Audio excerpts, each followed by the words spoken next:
तो ये बच्चों, ये बोर्ड परीक्षा में कभी कभी यकृत और उसके कार्यों के बारे में पूछता है।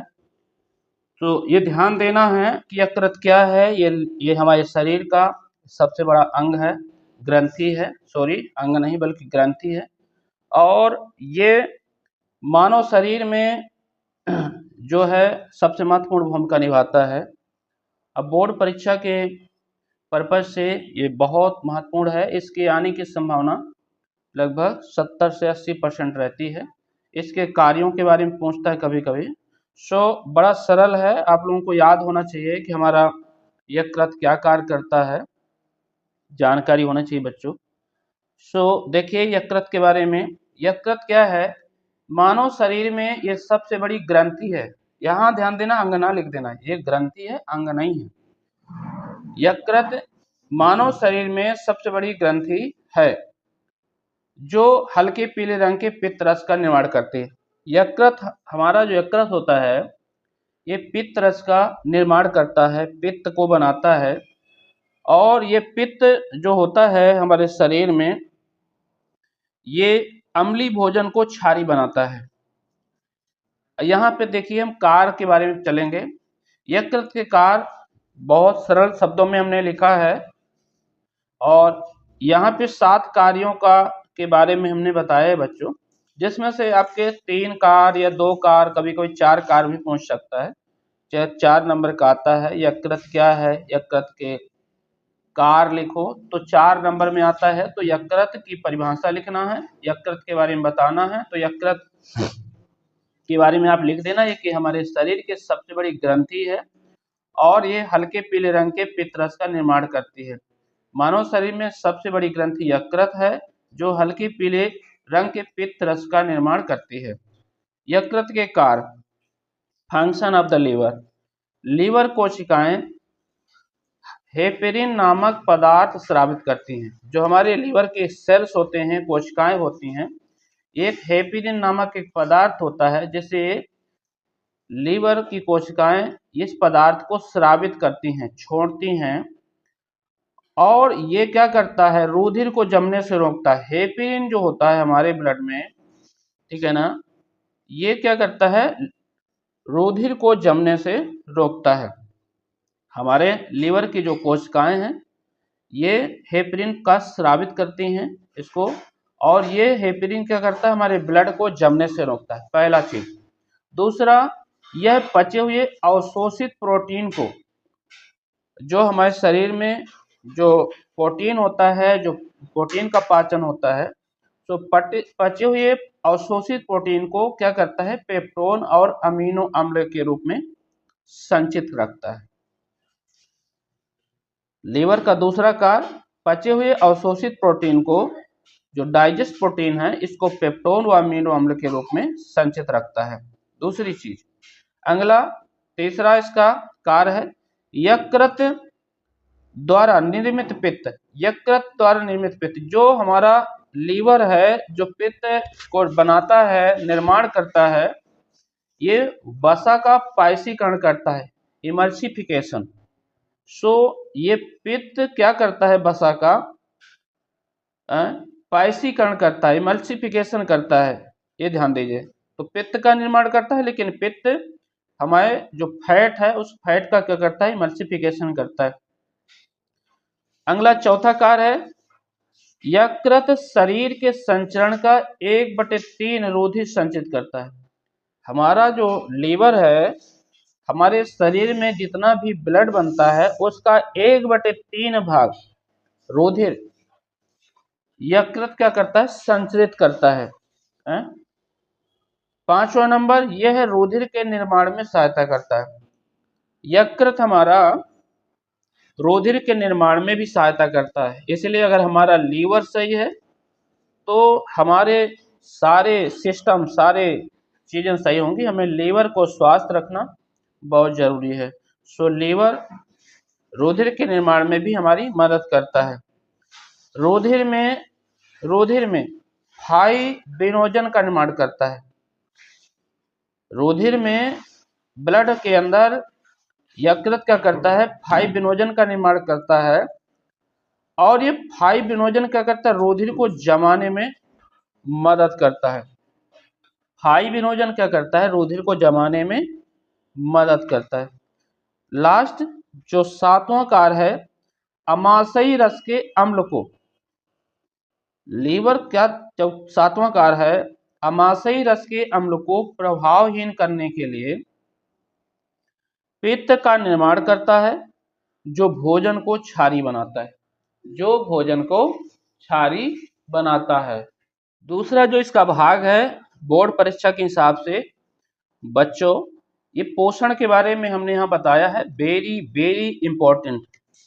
ये समझ लीजिए कि ये कभी कभी स्वपोषी पोषण अकेले पूछता है या परपोषी पोषण पूछता है। कभी कभी स्वपोषी पोषण और परपोषी पोषण में विभेद बताइए, अंतर बताइए। कभी कभी कहता है स्वपोषी पोषण परपोषी पोषण को उदाहरण सहित बताइए। पोषण क्या है, पोषण किसे कहते हैं, स्वपोषी पोषण व परपोषी पोषण को उदाहरण सहित समझाइए। सो बच्चों अब ये इंपॉर्टेंट है, सरल भी है और इम्पोर्टेंट भी है, इसको याद कर लीजिए। पोषण क्या है, शरीर के विकास, वृद्धि और रख रखाव के लिए जरूरी पोषक तत्वों को लेने, अवशोषित करने, इस्तेमाल करने की प्रक्रिया को पोषण कहते हैं।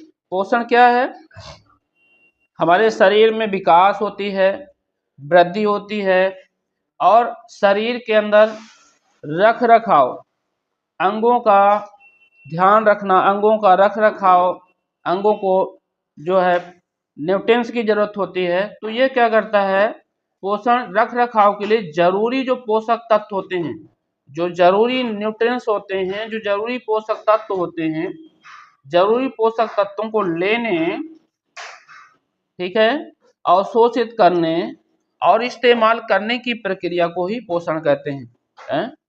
पोषण एक प्रकार का शरीर के अंदर, ठीक है ना, ऊर्जा को लेने की क्रिया को कहा गया है, जो हमारे शरीर के कार्यों में हर जगह, है ना, उनके रख रखाव में, शरीर के अंगों का मेंटेनेंस रखने में ये पोषण महत्वपूर्ण होता है। पोषण क्या होता है, ये हो गया बच्चों। स्वपोषी पोषण क्या है, पोषण 2 प्रकार के होते हैं। अगर पूछता पोषण कितने प्रकार के होते हैं, तो पोषण 2 प्रकार के होते हैं, एक स्वपोषी पोषण और एक परपोषी पोषण। स्वपोषी पोषण क्या है बच्चों, ये स्वपोषी पोषण स्वयं में होती है। ऐसे सभी जीव जो अकार्बनिक यौगिकों, कार्बन डाइऑक्साइड CO2 जिसको बोलते हैं, H2O जल तथा प्रकाश के माध्यम से अपना भोजन स्वयं बनाते हैं। जो अपना भोजन स्वयं बनाते हैं उन्हें स्वपोषी पोषण कहते हैं। जो अपना भोजन स्वयं नहीं बनाते हैं उन्हें परपोषी पोषण कहते हैं बच्चों। स्वपोषी पोषण जो अपना भोजन स्वयं बनाते हैं, परपोषी पोषण जो अपने भोजन के लिए दूसरे जीवों पर, दूसरों पर निर्भर रहते हैं, उन्हें परपोषी कहते हैं। स्वपोषी पोषण सरल है, ऐसे सभी जीव जो अकार्बनिक यौगिक, कार्बन डाइऑक्साइड, H2O तथा प्रकाश के माध्यम से अपना भोजन स्वयं बनाते हैं। तो यहाँ पे जो जीव के बारे में कहा गया है, पेड़ पौधों से संबंधित है। पेड़ पौधे भी जीव के अंदर ही आते हैं बच्चों, हरे पौधे हो गए, शैवाल हो गए। सो इसमें जो स्वपोषी पोषण होता है, इसमें पेड़ पौधे, शैवाल आदि ये आते हैं। ये ऐसे, फिर से समझो, ऐसे सभी जीव जो अकार्बनिक यौगिक, कार्बन डाइऑक्साइड, H2O जल तथा प्रकाश के माध्यम से अपना भोजन स्वयं बनाते हैं, स्वपोषी कहलाते हैं, ऑटोट्रॉफ्स कहलाते हैं।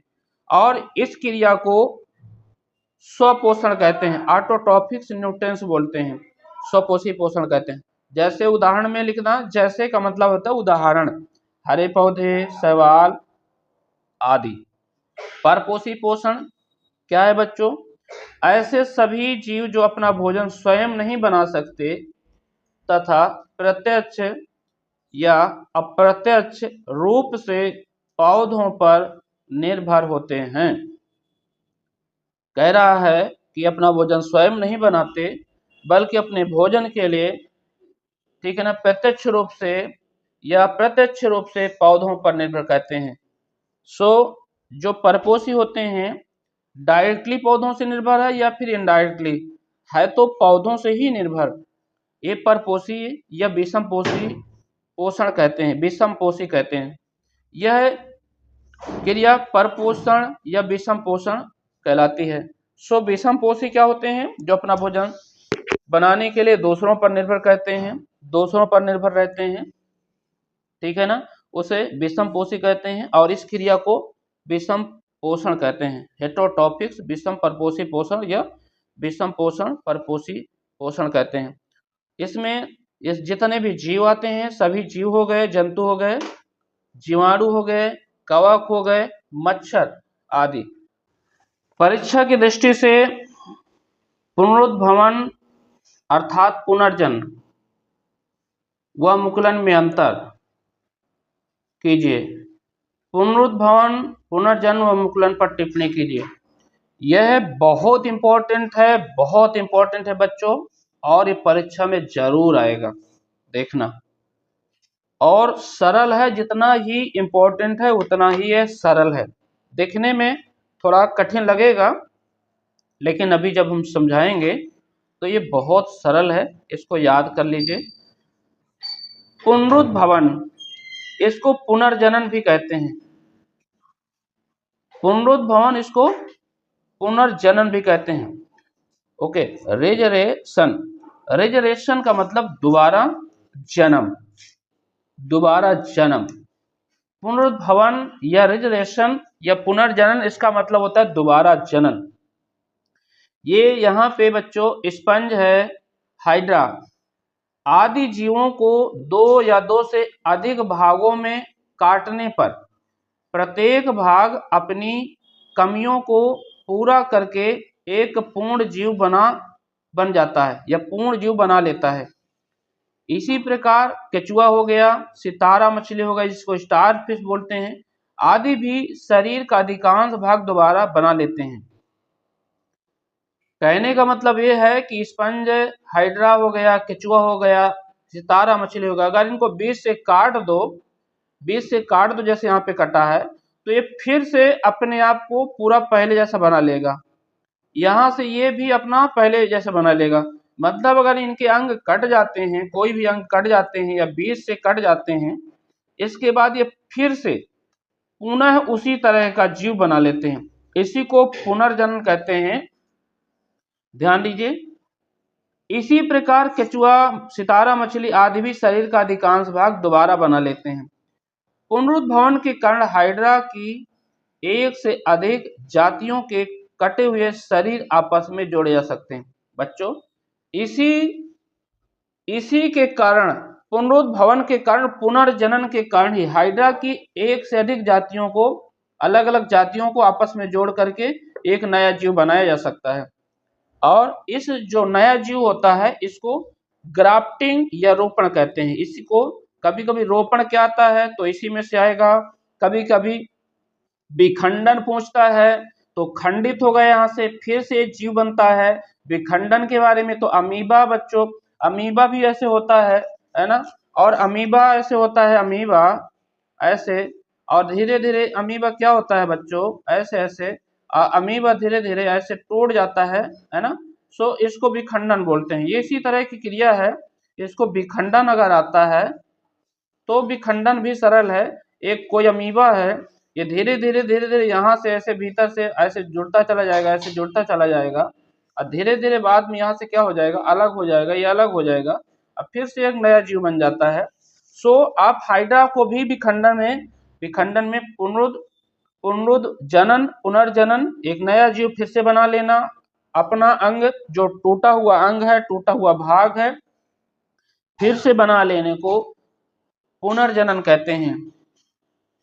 और इसी को रोपण कहते हैं। बच्चों बहुत इंपॉर्टेंट है, मुझे उम्मीद है आपके समझ में आ गया होगा आप लोगों के। सो पुनर्जनन क्या है, ये आपका हाइड्रा है, अगर हाइड्रा को बीच से काट दो तो ये दो भाग हैं इसके हाइड्रा के, ये फिर से एक नया हाइड्रा बन जाएगा जो पहले जैसा हाइड्रा है, इधर से जो ये वाला भाग है ये भी पहले जैसा हाइड्रा बन जाएगा। इसी को पुनर्जनन, मतलब ये पूरी तरह से फिर से एक नया हाइड्रा बन गया।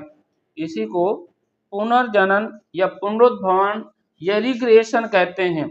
इनको हाइड्रा की कई अलग जातियों को इसी के कारण जोड़ने से एक नया हाइड्रा बनाते हैं, इसको रोपण कहते हैं। बच्चों, मुझे उम्मीद है कि पुनरुद्भवन आप लोगों के समझ में आ गया होगा। मुकुलन या बडिंग, बडिंग क्या है ध्यान दीजिए।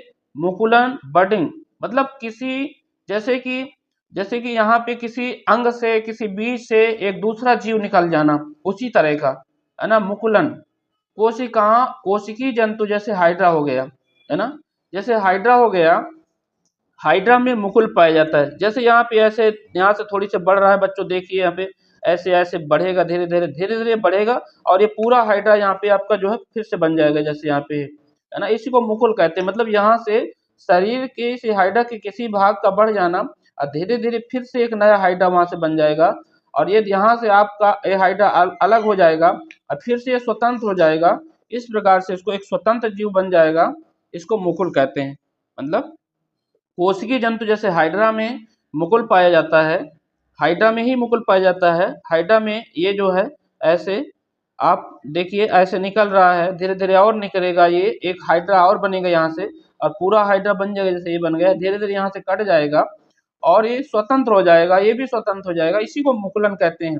मुकुलन का मतलब शरीर के, है ना, हाइड्रा के शरीर के किसी भी अंग से एक दूसरा हाइड्रा निकल जाना और टूट करके अलग हो जाना, इसी को मुकुलन कहते हैं। बच्चों समझ में आया होगा। कोशिकीय जंतु जैसे हाइड्रा में मुकुल पाया जाता है। मुकुल की कोशिकाओं में पुनर्जनन की क्षमता होती है। मुकुल की जो कोशिकाएं होती हैं इनमें पुनर्जनन की क्षमता होती है। मतलब अगर तोड़ दो, जैसे कि हमने पीछे यहाँ पे समझाया है, ये पुनर्जनन की भी क्षमता होती है। मुकुल हाइड्रा के शरीर पर एक स्थान पर कोशिकाओं के नियमित विभाजन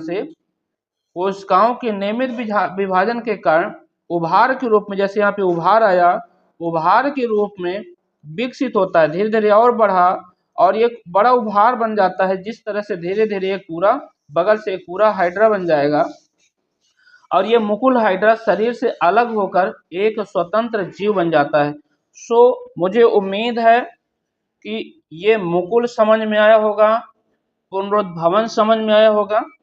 अगर पुनरुज्जनन आता है तो आपको हाइड्रा का चित्र बनाना है, लेकिन इसमें क्या है, इसमें बढ़ता है किसी अंग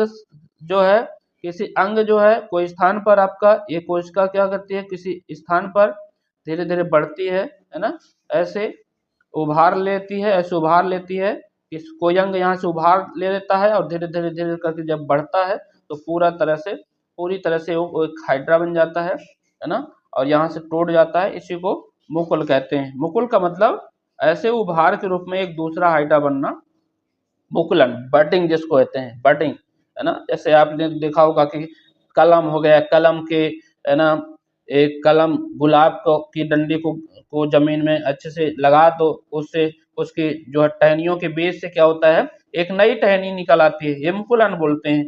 गन्ना है, जैसे गन्ना को जमीन में गाप दो, है ना, तो गन्ना से धीरे धीरे क्या होता है, जैसे आपका एक गन्ना हो गया, आपका बच्चों एक गन्ना हो गया, है ना, ये गन्ना अब ये जमीन में गाड़ दिया तो यहाँ से आपका गन्ना का पेड़ निकल आएगा पूरा, है ना। ये क्या है, मुकुलन है। इसी तरह से आपका जैसे गुलाब हो गया, आपने गुलाब की डंडी को जमीन में गाड़ दिया, यहाँ से आपका गुलाब निकलेगा, यहाँ से आपकी पत्तियां निकलेंगी, कलियां, और धीरे धीरे एक पेड़ बन जाएगा पूरा। इसी को मुकुलन कहते हैं, इसी को बडिंग कहते हैं। मुझे उम्मीद है कि हाइड्रा में मुकुलन होता है, याद रखिएगा, बल्कि पुनर्जनन कई जीवों में होता है। स्पंज में होता है, हाइड्रा में होता है, केचुआ में होता है, सितारा मछली में होता है, बल्कि मुकुल हमने केवल हाइड्रा में देखा है कि हाइड्रा में मुकुल पाया जाता है। मनुष्य के दोहरे परिसंचरण की व्याख्या बहुत बार पूछा है बोर्ड में, 10 में, 12 में, कभी कभी मानव हृदय का नामांकित चित्र आता है तो आप इसको बना सकते हैं। अगर पूरा हृदय का चित्र नहीं बनता आप लोगों से तो मनुष्य के दोहरा परिसंचरण, ये मनुष्य के दोहरे परिसंचरण के बारे में बताना है। मैं सरल शब्दों में कहूँ कि मनुष्य के पूरे शरीर में ब्लड जाने से पहले हृदय में 2 बार जाता है। हृदय में 2 बार जाता है, इसके बाद शरीर में जाता है 1 बार। सो हृदय में 2 बार जाने के क्रिया को ही दोहरा परिसंचरण कहते हैं। लेकिन यदि 4 नंबर का आता है तो आप लोगों को थोड़ा सा ये 6 नंबर में आता है दोहरा परिसंचरण। 4 नंबर में पूछने की संभावना ज़्यादा रहती है, इसीलिए हमने इतना लिखा है, ज़्यादा नहीं है। यदि आप इसको ध्यान से एक बार इसको पढ़ेंगे और ध्यान से जो हमने बताया है इसमें, इसके अनुसार अगर देखेंगे तो बहुत सरल है ना। इस चित्र के माध्यम से आप इसको पूरा लिख सकते हैं। मनुष्य के परिसंचरण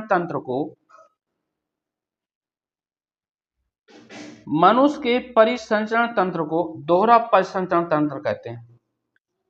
दोहरा परिसंचरण तंत्र कहते हैं। यह एक पूर्ण संचरण में रुधिर हृदय से 2 बार निकलता है। यह एक पूर्ण परिसंचरण में रुधिर हृदय से क्या करता है, 2 बार निकलता है। हृदय से 2 बार निकलता है। देखो बच्चों, ये ऐसे ब्लड ऐसे जा रहा है, ऐसे ऐसे क्रिया ऐसे हो रही है, क्रिया ब्लड की ऐसे हैं, ऐसे। और ये ब्लड आपका ऐसे आता है, ऐसे ऐसे, फिर यहाँ फिल्टर होता है, इसके बाद फिर ऐसे ऐसे। इसीलिए इसको दोहरा परिसंचरण तंत्र कहते हैं। रुधिर को O2 ऑक्सीजन तथा CO2 कार्बन डाइऑक्साइड दोनों का ही वहन करना होता है। ब्लड हमारा जो होता है ऑक्सीजन को भी परिवहन करता है और कार्बन डाइऑक्साइड का भी परिवहन करता है, दोनों का परिवहन करता है। इस प्रक्रिया में हमारा हृदय जो एक पेशी अंग है, हमारा जो हृदय है, जो हमारा दिल है, एक पेशी अंग है। ध्यान दीजिए, इसको लिखना है, महत्वपूर्ण भूमिका निभाता है। हृदय हमारी मुट्ठी के आकार का होता है। जिस प्रकार से हमारी मुट्ठी की संरचना होती है, उसी प्रकार से हमारे हृदय की संरचना होती है, जिसमें ऑक्सीजन O2 प्रचुर रुधिर को CO2 युक्त रुधिर से मिलने से रोकने के लिए 4 कोष्ठ बने होते हैं। इसमें 4 कोष्ठ होते हैं, जिसमें O2 प्रचुर रुधिर को CO2 युक्त रुधिर से मिलने से रोकने के लिए 4 कोष्ठक बने होते हैं। मतलब ऑक्सीजन और कार्बन डाइऑक्साइड, एक ब्लड में ऑक्सीजन है, एक ब्लड में कार्बन डाइऑक्साइड है। तो ये दोनों ब्लडों को आपस में मिलने से रोकने के लिए हमारे हृदय में 4 कोष्ठक बनाए गए हैं, 4 कोष्ठ बनाए गए हैं, 4 भाग बनाए गए हैं, ठीक है ना। 4 कोष्ठ बने हैं। O2 प्रचुर रुधिर फुफ्फुस से, O2 जो ऑक्सीजन होता है, प्रचुर रुधिर फुफ्फुस से हृदय में बाईं ओर स्थित बाएं अलिंद में आता है। ये बाएं अलिंद में आता है, बाएं अलिंद। ये दायां अलिंद है, ये बायां नीला है। बाएं अलिंद में आता है, फिर वहां से बाएं निलय, फिर वहां से इसके बाद फिर ये निलय है, फिर यहाँ से बाएं निलय द्वारा रुधिर शरीर में पंपित हो जाता है। ये बायां नीला है, इसके द्वारा ये रुधिर क्या करता है, पूरे शरीर में जाता है। इससे रुधिर पूरे शरीर में जाता है, पूरे बॉडी में जाता है। इसके बाद शरीर से विऑक्सीजनित होकर के, मतलब कार्बन डाइऑक्साइड युक्त CO2 युक्त रुधिर शरीर के विभिन्न अंगों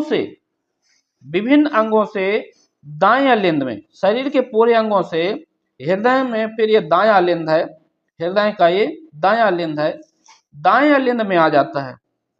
पूरे शरीर से होते हुए, ये आपका हृदय का पूरा बनाया गया है, पूरे शरीर से होते हुए दाएं अलिंद में आ जाता है। ये दायां अलिंद यहाँ पे लिखा है, शरीर से महाशिरा। दाएं अलिंद में आने के बाद, जब ये दाएं अलिंद में आता है, दाएं अलिंद में आने के बाद यहाँ से विऑक्सीजनित, मतलब CO2 युक्त रुधिर जो होता है, विऑक्सीजनित रुधिर दाएं अलिंद में आता है, जहां से इसे फुफ्फुस में पंप कर दिया जाता है। फुफ्फुस में यहाँ पे इसको पंप कर दिया जाता है। अलिंद की अपेक्षा निलय की पेशी भित्ति मोटी होती है। जो निलय होता है उसकी पेशी भित्ति मोटी होती है, क्योंकि निलय को पूरे शरीर में रुधिर पंप करना होता है। निलय को पूरे शरीर में रुधिर पंप करना होता है। जब अलिंद या निलय संकुचित होते हैं, सिकुड़ते हैं, तो वाल्व द्वारा रुधिर को विपरीत दिशा में बहने से रोका जाता है। ध्यान दीजिए सरल है बच्चों। ये फुफ्फुस कोशिकाएं हैं, ये फुफ्फुस से फुफ्फुसी शिरा है, ये आपका फुफ्फुस धमनी है, फुफ्फुस के लिए फुफ्फुसी धमनी है। शरीर की महाधमनी है, ये आपका महाधमनी है, ये शरीर की महाधमनी है, ये वाला ये महाधमनी है।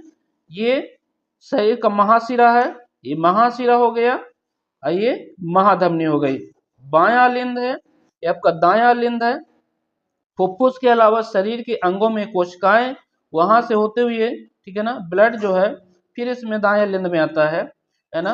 ब्लड की क्रिया, ये जो नीला है इसमें कार्बन डाइऑक्साइड है, इसमें नीला है कार्बन डाइऑक्साइड।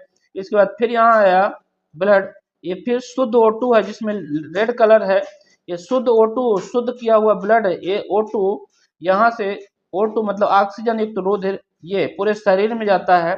इसके बाद जब वहां से विऑक्सीकृत होता है, शुद्ध होता है, हमारा कार्बन डाइऑक्साइड मिलता है, ब्लड हमारा तमाम क्रियाओं करता है, तो उसमें ऑक्सीजन CO2 मिल जाता है। CO2 से इस प्रकार फिर यहाँ फिल्टर होता है। इस प्रकार से हमारा ये जो दोहरा परिसंचरण है कार्य करता है। वेरी इंपॉर्टेंट है, हमने छोटी वीडियो बनाने की कोशिश की है बच्चों। मनुष्य के परिसंचरण तंत्र को दोहरा परिसंचरण कहते हैं। यह एक पूर्ण परिसंचरण में रुधिर हृदय से 2 बार निकलता है। रुधिर को O2 तथा CO2 दोनों का ही वहन करना होता है। इस प्रक्रिया में हमारा हृदय जो एक पेशी अंग है महत्वपूर्ण भूमिका निभाता है। हृदय हमारी मुट्ठी के आकार का होता है, जिसमें O2 प्रचुर रुधिर को CO2 युक्त रुधिर से मिलने से रोकने के लिए 4 कोष्ठ बने होते हैं।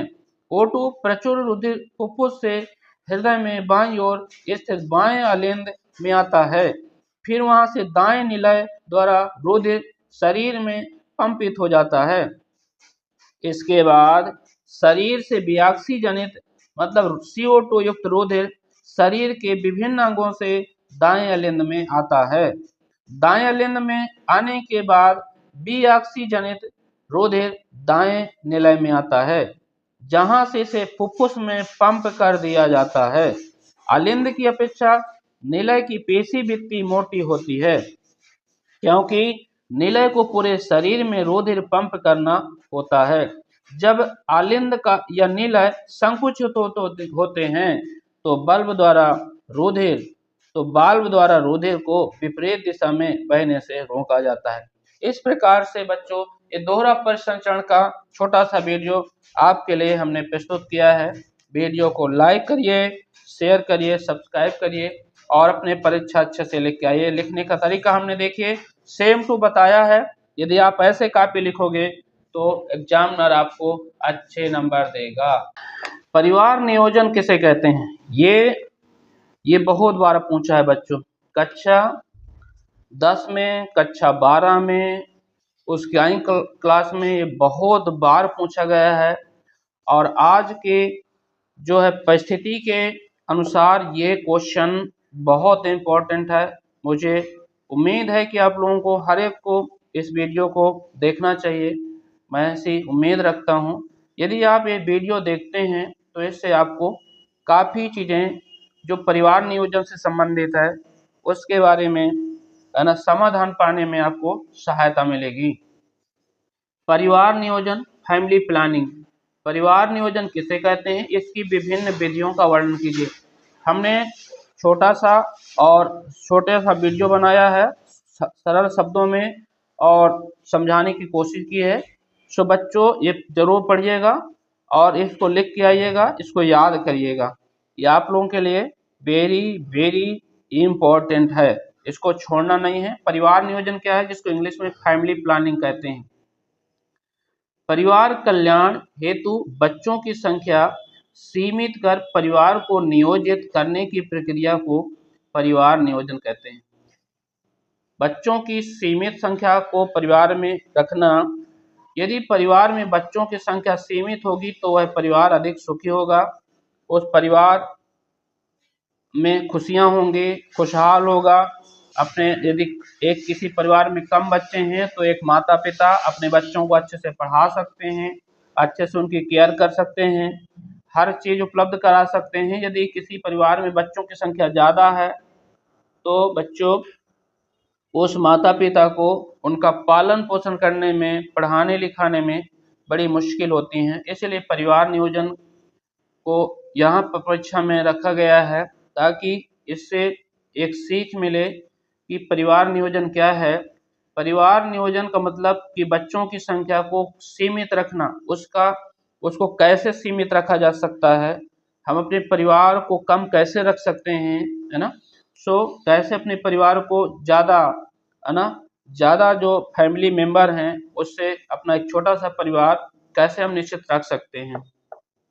परिवार कल्याण हेतु परिवार के कल्याण की दृष्टि से बच्चों की संख्या सीमित कर परिवार को नियोजित करने की प्रक्रिया को परिवार नियोजन कहते हैं, है ना। परिवार कल्याण की दृष्टि से, परिवार के कल्याण की दृष्टि से बच्चों की संख्या को कम कर परिवार को नियोजित करने की प्रक्रिया को ही परिवार नियोजन कहते हैं। यदि परिवार में बच्चों की संख्या कम होगी, सीमित होगी, एक बच्चा होगा किसी माता पिता का या 2 बच्चे होंगे, हैं, तो वो अपने बच्चों को अच्छे से पढ़ा सकते हैं, अच्छे से लिखा सकते हैं, उनकी अच्छे से केयर कर सकते हैं, रहन सहन अच्छा हो सकता है। आप देखते हैं कि जिन परिवारों में ज़्यादा बच्चे, भीड़ होती है, तो एक पिता को बड़ी मुश्किल होती है उनको पढ़ाने में, उनकी केयर करने में, उनको अच्छे से खाना नहीं खिला पाता, है ना। क्योंकि आज इतनी महंगाई की दृष्टि से, है ना, रोजगार नहीं है, इसलिए बच्चों एक पिता को बड़ी मुश्किल होती है जब उस परिवार में ज़्यादा बच्चे होते हैं। उस पिता को चिंता रहती है उनकी शादियों की, उनको जो है उनके अच्छी शिक्षा की, और मजबूरीवश नहीं कर पाते हैं। इसीलिए ये परिवार नियोजन को अपनाया गया है। परिवार नियोजन के बारे में यहाँ पे समझाया गया है। परिवार नियोजन की विधियाँ हैं, कुछ विधि स्थायी विधि है। तो परिवार को हम कैसे नियोजित कर सकते हैं, जैसे कि परिवार में एक बच्चा या 2 बच्चा हो जाता है, उसके बाद माता या पिता क्या करते हैं, स्थायी विधि अपनाते हैं। स्थायी विधि अपनाने का मतलब कि उसके बाद कोई भी उस फैमिली में बच्चा ना होना। स्थायी विधि क्या है, पुरुष तथा महिला शल्य चिकित्सा द्वारा, शल्य चिकित्सा का मतलब नसबंदी द्वारा, शल्य चिकित्सा द्वारा गर्भधारण की संभावना को पूरी तरह समाप्त कर सकते हैं। स्थायी विधि है। यदि एक परिवार में, है ना, पुरुषों में इसे नसबंदी कहते हैं, महिलाओं में इसे नलबंदी कहते हैं। तो यदि पुरुष इसे नसबंदी कराता है या महिला इसे नलबंदी, महिला में जो नसबंदी नहीं होती, नलबंदी होती है, नाल को बांध दिया जाता है, और पुरुष में इसे नसबंदी कहते हैं कि नस को इसको बंद कर दिया जाता है, काट दिया जाता है। इससे क्या होता है, ये स्थायी विधि है। फिर उस परिवार में कोई भी संतान आगे होने की संभावना नहीं रह जाती है, क्योंकि जब ये स्थायी विधि अपना ली जाती है नसबंदी या नलबंदी के द्वारा। ये स्थायी विधि के बारे में पूछ सकता है कि परिवार नियोजन क्या है, उसकी स्थायी विधि बताइए। इस स्थायी विधि बच्चों क्या है ना, पुरुषों में से नसबंदी और महिलाओं में से नलबंदी कहते हैं। ये स्थायी विधि है, एक परिवार को निश्चित करने के लिए, सीमित करने के लिए, जब एक बच्चा या 2 बच्चा, जितनी ज़रूरत है उसके बाद ये प्रक्रिया अपनाई जाती है। दूसरी विधि है अस्थायी विधि। ध्यान दीजिए, अस्थायी विधि होती है जो कुछ समय के लिए होती है ना, जैसे कॉपर टी या लोप है। स्त्रियां लोप लगवाकर गर्भधारण से बच सकती हैं। या फिर कॉपर टी होती है, टी के आकार की एक संरचना होती है, टी के आकार की ऐसी संरचना होती है जो गर्भाशय के अंदर इसको फिट कर दिया जाता है गर्भाशय के अंदर। इस प्रकार से कॉपर टी या लोप होता है, इसको प्रत्यारोपित किया जाता है, लोप लगवाकर गर्भधारण से बच सकते हैं। दूसरा है निरोध, जिसको कंडोम बोलते हैं। पुरुषों द्वारा इसका प्रयोग करके गर्भधारण की संभावना को कम किया जाता है या रोका जाता है ना। इससे क्या होता है, जो निरोध होता है पुरुषों द्वारा इसका प्रयोग किया जाता है, इस्तेमाल किया जाता है। और इसमें जो है गर्भधारण गर्भधारण होने से बचा जाता है। सुरक्षित काल होता है, ये सुरक्षित काल क्या होता है? मासिक धर्म से 1 सप्ताह पूर्व व 1 सप्ताह बाद का समय विज्ञान की दृष्टि से सुरक्षित माना जाता है। इस काल में लैंगिक संबंध करने से गर्भधारण की संभावना सबसे कम रहती है। इसको सुरक्षित काल, इस काल को अपनाने से, इससे बचने से जो है भी गर्भधारण की संभावना को कम किया जा सकता है, गर्भधारण होने से बचा जा सकता है। सो इन चीज़ों को ध्यान दीजिए, बड़ा सरल हैं, इनको याद कर सकते हैं। गर्भ निरोधक गोलियां होती हैं, कुछ गोलियां ऐसी होती हैं, आजकल ऐसी गोलियां उपलब्ध हैं जिनके सेवन से गर्भधारण की संभावना समाप्त हो जाती है। यदि गर्भ निरोधक गोलियां कोई स्त्री या कोई महिला यूज करती है तो गर्भधारण की संभावना बहुत कम रहती है। ये गोलियां स्त्रियों द्वारा उपयोग किया जाता है, जैसे कि माला डी हो गया, पल्स हो गया, सहेली हो गया। सो ऐसी गोलियों को इस्तेमाल करने से एक है ना कुछ कभी कभी रासायनिक विधियां अपनाई जाती हैं शुक्राणु को नष्ट करने के लिए। शुक्राणुनाशक रसायन जैसे क्रीम है, जेली है, फोम आदि का प्रयोग करके बच्चों है ना रासायनिक विधियों से भी गर्भधारण को रोका जा सकता है। कभी कभी आपात गोलियां होती हैं, अचानक से आजकल लोग सेवन करते हैं।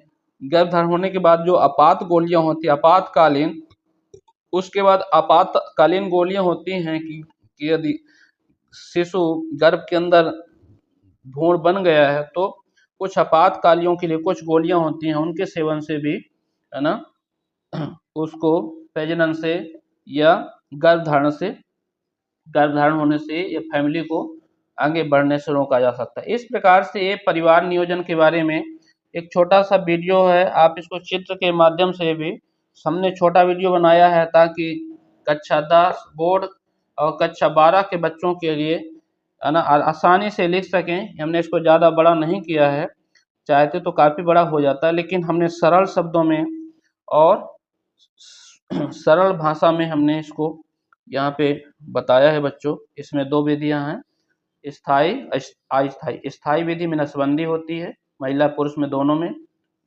पुरुष में नसबंदी, महिला में नसबंदी। अस्थायी में कापट्टी हो गया, निरोध हो गया, सुरक्षित काल हो गया, है ना मासिक धर्म है ना से 1 सप्ताह पहले और 1 सप्ताह बाद के समय को सुरक्षित काल माना गया है। इसमें गर्भधारण नहीं होता है। गर्भ निरोधक गोलियां होती हैं, महिलाएं यूज करती हैं, जैसे माला डी है, पल्स हो गया, सहेली हो गई।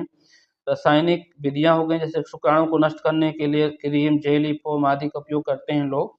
सो इससे क्या होता है, गर्भधारण नहीं होता है। कुछ आपात स्थितियों में लोग, कुछ गोलियां होती हैं आपात स्थितियों में लोग यूज करते हैं, उससे भी गर्भधारण नहीं होता है। सो आज परीक्षा की दृष्टि से ये जो फैमिली परिवार नियोजन है, फैमिली प्लानिंग वाला जो हमने ये टॉपिक लिया है, ये बच्चों समाप्त होता है। अगला जो भाग है बच्चों, ये परीक्षा में कभी कभी बहुत ज़्यादा पूछता है, खाद्य जाल और खाद्य श्रृंखला। खाद्य जाल ये जाल जैसी संरचना है, इसीलिए इसको खाद्य जाल बोलते हैं। श्रृंखला एक चैन है, ऐसे इस तरह से सीधी सीधी है, इसलिए इसको चैन बोलते हैं। ये इससे जुड़ा है, इससे जुड़ा है, इससे जुड़ा है। कहने का मतलब कि घास को कीड़े मकोड़ों ने खाया, कीड़े मकोड़ों को मेढक ने खाया, मेढक को सांप ने खाया और सांप को बाज ने खाया। इसी तरह से उत्पादक, उपभोक्ता, शिकार, शिकारी। सो ये एक दूसरे के ऊपर अपना भोजन के लिए क्या करते हैं, निर्भर रहते हैं, इसीलिए इसको श्रृंखला बोलते हैं, चैन। बल्कि इसमें ये सब एक दूसरे को खाते हैं, सब एक दूसरे खाते हैं। घास ने कबूतर खाया, कबूतर ने घास खाया, कबूतर को इसने खाया। चूहा ने घास खाया, चूहा को बाज ने खाया। मेढक ने बाज को खाया, मेढक ने टिड्डा को खाया, घास ने टिड्डा ने घास को खाया, मेढक ने घास को खाया, अब बाज मेढक को खाया। इस प्रकार से पूरा जाल बना है, जैसे जाल जैसे बन जाता है, नेट जैसे बन जाता है, इसको वेब बोलते हैं। नेट मकड़ी का जैसे जाल बनता है बच्चों, इसीलिए इसको फूड वेब बोलते हैं, खाद्य जाल। अब देखिए क्या है थोड़ा सा देखिए यहाँ पे, किसी परितंत्र में मौजूद विभिन्न आहार श्रृंखलाओं के आपस में जुड़ने को खाद्य जाल कहते हैं। सरल है, फिर से, किसी परितंत्र में मौजूद विभिन्न आहार श्रृंखलाओं के आपस में जुड़ने को खाद्य जाल कहते हैं। यह एक पारिस्थितिकी तंत्र में मौजूद जीवों के बीच संबंध को दिखाता है। अब खाद्य जाल, ये जो खाद्य जाल है इसकी विशेषता क्या है बच्चों? खाद्य जाल अनेक प्रकार के जाल से जुड़कर एक जाल बनाती है। पहली चीज तो एक जाल बनाती है। खाद्य जाल में जो उपभोक्ता है एक साथ दो पोषी स्तरों पर भी प्रतिनिधित्व करता है। इसमें जो उपभोक्ता है एक साथ दो या दो से ज्यादा जीवों पर क्या करता है? निर्भर रहता है, बल्कि खाद्य श्रृंखला में केवल एक पर ही निर्भर रहता है। खाद्य जाल अनेक प्रकार के जाल से बना होता है, वेब से। इसी कारण से कभी भी रैखिक या सीधा नहीं बनाया जा सकता, इसको सीधा नहीं बनाया जा सकता है ना। ये इस तरह से इसको सीधा बना ही नहीं सकते, जैसे सीधा सीधा बना है इसको सीधा नहीं बना सकते खाद्य श्रृंखला, बल्कि सीधा बना सकते हैं। खाद्य जाल परितंत्र के जैविक समुदाय के बारे में अधिक जानकारी उपलब्ध कराता है। बच्चों इस प्रकार से एक खाद्य जाल है, 60 में लिख के आइएगा, टिप्पणी आती है इसकी, है ना। सो इस प्रकार से ये खाद्य जाल का चित्र है।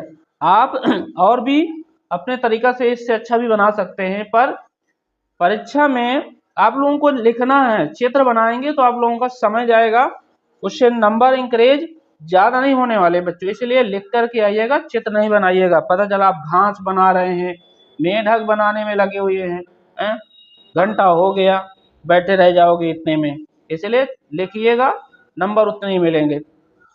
खाद्य श्रृंखला क्या है? खाद्य श्रृंखला देखिए बच्चों, खाद्य श्रृंखला क्या है? किसी परितंत्र में उत्पादक से उच्च उपभोक्ता तक खाद्य पदार्थों या खाद्य ऊर्जा के स्थानांतरण के क्रमबद्ध प्रवाह पथ को खाद्य श्रृंखला कहते हैं।